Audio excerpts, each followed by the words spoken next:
रघु ने पैडल पर जोर से दबाव डाला, लेकिन वो ज्यादा दूर तक जा नहीं पाया। अचानक जोर का तूफान आ गया, साथ ही लगातार तेज बिजली कड़कने लगी और थोड़ी ही देर में मूसलाधार बारिश शुरू हो गई। सामने का रास्ता बारिश की परत में छिप गया। रघु ने कोई और उपाय ना देखकर एक घने पेड़ के नीचे शरण ली, लेकिन फिर भी वह बारिश की मार से बच नहीं सका। हे भगवान, इस तूफान को रोको, मेरी रक्षा करो। थोड़ी ही देर में तूफान और बारिश थम गई, लेकिन सड़क की जो हालत थी उसमें अब साइकिल चलाकर आगे बढ़ना संभव नहीं था। मजबूरी में रघु साइकिल को घसीटते हुए आगे बढ़ने लगा, लेकिन थोड़ी दूर जाकर उसे समझ में आया कि वह रास्ता भटक गया है। यह रास्ता कुसुमपुर का नहीं है। वह सोच में पड़ गया कि अब क्या करे। तभी उसके कानों में आवाज आई, क्या आप रास्ता भटक गए हैं? रघु चौंक कर देखने लगा। उसने देखा कि धुंधले अंधेरे में एक छाया मूर्ति खड़ी है। कौन हो तुम? मैं रतन हूँ बाबू। लगता है आप रास्ता भटक गए हैं। मेरा मतलब है मुझे कुसुमपुर जाना है, लेकिन नहीं जा पाएंगे। कुसुमपुर जाने वाला रास्ता बंद है। रास्ते में पेड़ गिर गया है। रघु मुसीबत में पड़ गया। वह पागलों की तरह सामने अंधेरे में डूबी सड़क की ओर देखने लगा। यहीं पास में मेरी चाय की दुकान है। चलिए, फिर से बारिश शुरू हो जाएगी। रघु ने आसमान की ओर देखा, फिर हल्के से सिर हिलाकर हामी भर दी। आइए, मेरे साथ आइए। रघु ने अपने दुविधा भरे मन के साथ उसका पीछा किया, और जैसे जैसे वह आगे बढ़ता गया उसे कुछ महसूस होने लगा। जिस वक्त से वह आदमी उसके पास आया है, तभी से रघु को भीगी हवा में किसी जले हुए चीज की गंध आ रही थी। क्या हुआ? जल्दी कीजिए। हाँ, आता हूँ। साइकिल लेकर वह तेजी से आगे बढ़ा। थोड़ी दूर जाते ही उसने एक गाव का पेड़ देखा। पास ही एक झोपड़ी नुमा घर था। वहां किसी हैरिकेन जैसी चीज की लौ जल रही थी। रतन ने फिर से आवाज दी, आइए बाबू, यही मेरी चाय की दुकान है। रघु ने साइकिल को गाव के पेड़ से टिका दिया और झोपड़ी के चौखट पर आकर खड़ा हो गया। उसने देखा कि एक तरफ एक चूल्हा है और उसके चारों ओर चाय बनाने का सामान रखा है। रघु हैरान हो गया यह सोचकर कि इतनी सुनसान जगह पर इस चाय की दुकान में आखिर चाय पीने कौन आता होगा। रतन एक मोड़ा ले आया। बैठिए बाबूजी, मैं चाय लाता हूँ। रघु अपनी गोद में रखे थैले को कसकर पकड़कर बैठ गया। बाहर फिर से तूफान शुरू हो रहा था। बिजली चमक रही थी और गड़गड़ाहट के साथ कड़क रही थी। ये लीजिए चाय। आप बहुत भीग गए हैं, ये पीजिए, अच्छा लगेगा। इतनी जल्दी चाय बनाकर ले भी आया। हैरानी की बात थी, हल्की हल्की बारिश शुरू हो गई। रघु चाय की चुस्की लेते लेते पूछ ही बैठा, यहाँ चाय पीने कौन आता है? मतलब इतनी सुनसान जगह में? पहले कुछ दूरी पर एक बस स्टैंड था, तब लोग आया करते थे। और अब आप जैसे कोई कोई आता है। उस आदमी की बातों में क्या था कौन जाने, लेकिन रघु का सीना एकदम से सिहर उठा। उसने कुछ असहजता के साथ चाय की एक चुस्की ली। आप चाय पीजिए। आज रात आप नहीं जा पाएंगे बाबूजी। रात को यहीं रुकना पड़ेगा। रघु ने देखा कि बारिश की बूंदें अब और भी तेज हो गई हैं। तूफान की रफ्तार भी काफी बढ़ गई है। बिजली लगातार गिर रही है, लेकिन एक चीज देखकर उसे बहुत हैरानी हुई। इतनी तेज आंधी के बावजूद हैरिकेन की लौ जरा भी नहीं हिल रही थी। न जाने क्यों रघु को लगने लगा कि उसके चारों ओर जो कुछ भी है वह सच नहीं है, जैसे कोई जाल है जो चुपचाप उसे अपने भीतर लपेट रहा हो। बैग में रखे हुए इतने सारे पैसे, उसका सीना एक बार फिर धक धक करने लगा। जब बारिश थमी तब तक रात काफी बीत चुकी थी। खाना पीना कुछ देर पहले ही निपट चुका था। रतन दहलीज पर रघु के लिए बिस्तर लगाते हुए बोला, कहाँ गई? झूमर बाबू को पान नहीं दिया? आइए बाबू, यहाँ लेट जाइए। डरने की कोई बात नहीं है, मैं और झूमर तो हैं ही। रघु ने हल्के से सिर तो हिलाया, लेकिन उसके सीने में एक बार फिर से टीस सी उठी, जैसे उसकी छाती के भीतर कोई धीरे धीरे उसे कुछ समझाने की कोशिश कर रहा हो। जैसे ही नूपुर की झंझनाहट कानों में पड़ी, वह हल्के से चौंक कर देखने लगा। झूमर धीमे कदमों से आगे बढ़ रही थी। उसकी आंखों में जैसे कोई खास इशारा था, जो उसने रतन की ओर किया। रतन ने भी जरा सा गर्दन हिलाकर कुछ जताया। ये बात रघु की नजरों से छुपी नहीं रही। लीजिए बाबू, पान। पान? मेरा मतलब है। खाइए खाइए, झूमर के हाथ के पान खा के आप जिंदगी भर नहीं भूल पाएंगे। रघु कांपते हाथों से पान उठाने ही वाला था कि एक तीखी सड़ी सी गंध उसकी नाक में आ लगी। कुछ वैसी ही गंध जैसी कच्चे खून की होती है। अचानक आई एक तेज हवा के झोंके से झूमर के सिर की ओढ़नी सरक गई, और जो दृश्य रघु ने देखा उसे देखकर उसका खून जैसे जम ही गया। झूमर के गले पर खून की एक लकीर थी, वहां से एक पतली धार बह रही थी। झूमर ने तेजी से अपनी ओढ़नी ठीक की और पलक झपकते ही गायब हो गई। रघु ने जैसे मशीन की तरह पान को मुंह में डाल लिया। रतन हैरिकेन की लौ धीमी कर कमरे के अंदर चला गया। रघु एक अजीब सी घबराहट और बेचैनी लेकर लेट गया। रात गहरी और शांत थी। केवल झिंगुरों की आवाज उस सन्नाटे को तोड़ रही थी। पास के किसी झाड़ी से एक भूखा सियार चीख उठा।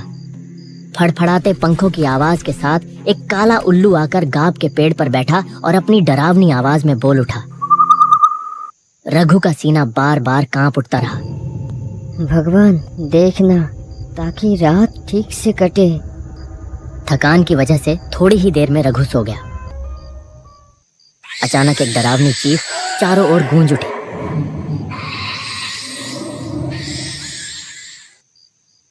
रघु अचानक बिस्तर पर उछलकर बैठ गया।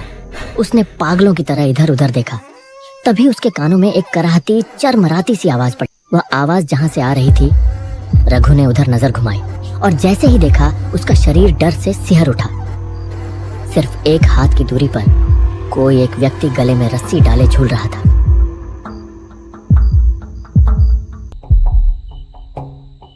क्या हुआ बाबूजी, कोई बुरा सपना देख लिया क्या?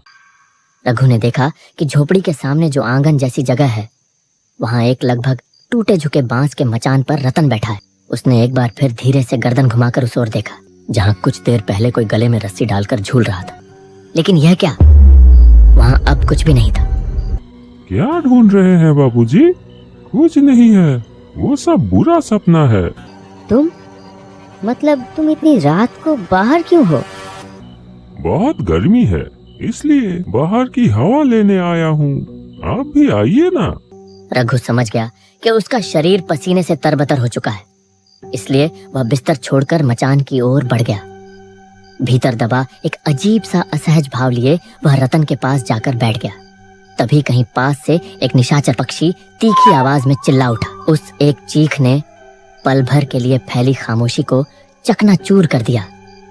इतनी गर्मी है, अब नींद आएगी ही नहीं। ऊपर से सपने में आप क्या कुछ देख रहे हैं। इससे अच्छा मैं आपको एक कहानी सुनाता हूँ। 3 साल पहले की बात है। ऐसा ही एक चाय और नाश्ते का दुकान था उसका। सब कुछ ठीक ही चल रहा था, लेकिन इंसान अकेले कब तक रह सकता है, इसलिए उसने शादी कर ली किसी दूसरी गांव की एक लड़की से। उस लड़की को एक नजर देखते ही नजर ठहर जाती थी। बहुत लोग कानों कानों में फुसफुसाते रहे, ये तो जैसे गोबर में कमल का फूल होगा तो उसके चाहने वाले भी होंगे। खैर, दुकान में भीड़ बढ़ने लगी और उसकी बीवी ने भी हाथ बटाना शुरू कर दिया। उसकी चाय की दुकान में शंकर रोज चाय पीने आने लगा। एक कप चाय पीता था, लेकिन 1.5-2 घंटे तक बैठा रहता। उसकी बीवी की तरफ उसका नजर है, ये समझ में आ रही थी उस आदमी को, लेकिन नई दुल्हन के बारे में ऐसा कुछ सोचने को उसका मन नहीं मान रहा था। इतनी सुंदर पत्नी के बारे में कोई आदमी कैसे सोच सकता है ये सब? वो आदमी भी नहीं सोच सका। ऐसे ही दिन कट रहे थे। एक दिन दोपहर के बाद वो बाजार जाने के लिए निकला। मैं चलता हूँ, आखिरी बस में लौटूंगा। शाम को दुकान खोलने की जरूरत नहीं है। अच्छा ठीक है, अच्छे से जाना। बाजार में खरीदारी करते करते वो समझ गया कि तूफान आने वाली है, इसलिए जल्दी सामान लेकर वो पहली वाली बस पकड़ ली। जब बस ने उसे मोड़ पर उतारा, आसमान काला हो चुका था। एक बार आसमान की तरफ देखा और तेजी से घर की तरफ चल दिया। लगता है बारिश होने वाली है। बीवी अकेली है, अकेले डर जाएगी। लेकिन तब तक उसने सोचा भी नहीं था कि थोड़ी देर में क्या होने वाला है। आंगन में आते ही घर के अंदर से एक दबा दबा हंसी की आवाज आने लगी।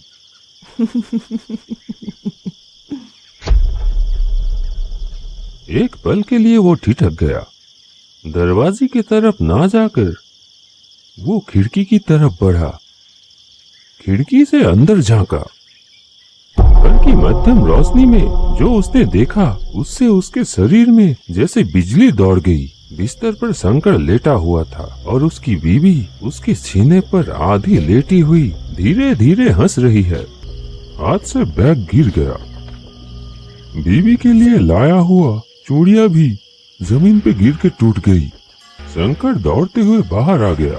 उस आदमी को देखते ही वो हक्का बक्का रह गया। आप तो बोले थे आखिरी बस पे। बात खत्म भी नहीं हुई थी। एक तेज धार वाली चीज से एक झटके में वो अपनी पत्नी की गर्दन पर वार कर दिया। फव्वारे की तरह खून निकल आया। पत्नी अपनी गर्दन पकड़ लिया और जमीन पर गिर पड़ी और उसका शरीर बार बार झटका खाकर स्थिर हो गया। शंकर अब तक पत्थर की तरह खड़ा था। अब वो भी हाथ जोड़कर माफी मांगने की कोशिश करने लगा।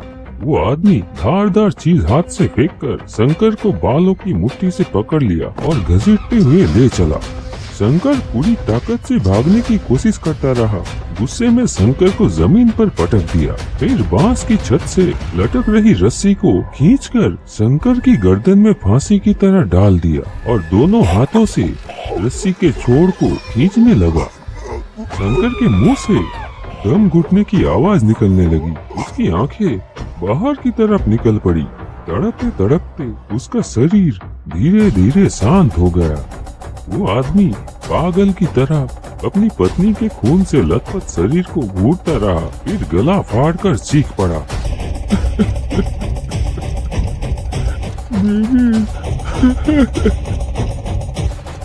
ऐसा क्यों किया तुमने? क्यों किया? आदमी थोड़ी देर बाद उठा, घर के अंदर गया, जलती हुई लालटेन लाकर फेंक दिया बीवी के शरीर के ऊपर। उसने दांत भींच ली। आंखों से आंसू फूट पड़े। कड़कती आवाज के साथ बिजली गिरी। तेज आंधी ने आग को पूरे झोपड़े में फैला दिया। धधकती आग में वो आदमी भी जलने लगा, एक भयानक मृत्यु चीख के साथ। रघु जैसे किसी गहरे सम्मोहन में डूब गया था। जाइए बाबू, तैयार हो जाइए, थोड़ी देर में सुबह हो जाएगी और हमें भी तो जाना होगा। रघु ने अब और बात नहीं बढ़ाई। रात जैसे तैसे कट ही गई थी। वह जल्दी जल्दी तैयार हो गया। फिर दरवाजे में हल्के से दस्तक दी। मैं चलता हूँ। सुन रहे हैं? तो फिर मैं चलता हूँ। नहीं, कोई उत्तर नहीं आया। एक पल के लिए रघु रुका और सोचा। फिर गांव के पेड़ से टिका कर रखी हुई अपनी साइकिल उठाई और बाहर निकल गया। न जाने कहाँ गए। लौटते वक्त एक बार मिल कर जाऊंगा। लेकिन कुछ दूर जाते ही रघु को याद आया कि वह लापरवाही में पैसों का बैग वहीं भूल आया है। वह तुरंत साइकिल घुमाकर वापस उसी जगह लौट आया। लेकिन ये क्या हालत? वो झोपड़ी कहाँ गई? वहां तो अब सिर्फ एक अज्जली झोपड़ी का ढांचा पड़ा हुआ था।